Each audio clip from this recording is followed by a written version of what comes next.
And speaking of a little bit of a line flip, we've got Daniel Da Silva versus Francisco Figueiredo.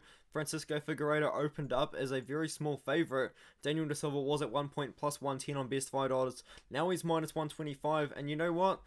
I'm flipping with the odds, man. I don't really know what I was thinking picking Francisco Figueiredo on my early breakdowns, because the more I think about it, Francisco Figueiredo, he hasn't impressed me too much, man. Like, he got a draw in a fight, which I thought he lost on Jungle Fight there, which is a pretty good regional promotion over in Brazil. And then he did beat Jerome Rivera by decision. But everyone that fought Jerome Rivera after Francisco Figueiredo was able to finish him. And then he just didn't have the best performance against Malcolm Gordon, who isn't the greatest flyweight in the world, to be fair. And you know what, Daniel Da Silva, he came in on, I believe, short notice to fight Jeff Molina. Didn't have the worst first round, but then since then, Jeff Molina was able to knock him out. After that, he's had 6 months to recover and move forward from that, and I will be picking him to win this fight here.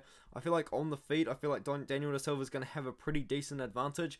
On the ground, however, there is potential for Francisco Figueiredo to make something happen, to use his ground and grappling game.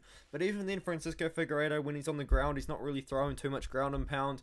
He's not really throwing too much volume on the feet either. He's kind of just happy to grapple on the ground and look for submissions. It's kind of a weird situation there.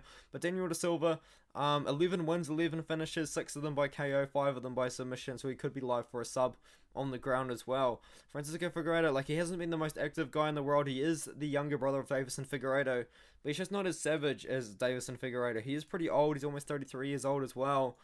I feel like he's only really in the UFC for that reason, for Davison. And I think a guy like Daniel Da Silva, who is young, who is hungry, and is looking to get his first win in the UFC, could potentially find himself a KO over Francisco Figueiredo. I'm going with Da Silva. Oh man, I'm going with Da Silva.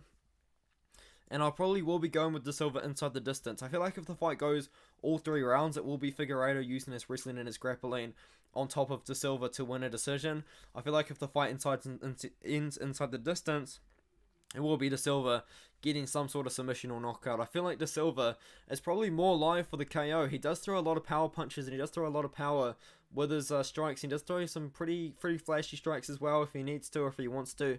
I think Daniel Da Silva is actually pretty good as a slight favourite here, but I would not be throwing down a very large amount of money on this fight, to be honest. But at the moment, I will be siding with Daniel Da Silva in this one. The line has flipped, and so is my pick. I'm going with the lines right now. I'm going with the slight favourite in Daniel Da Silva.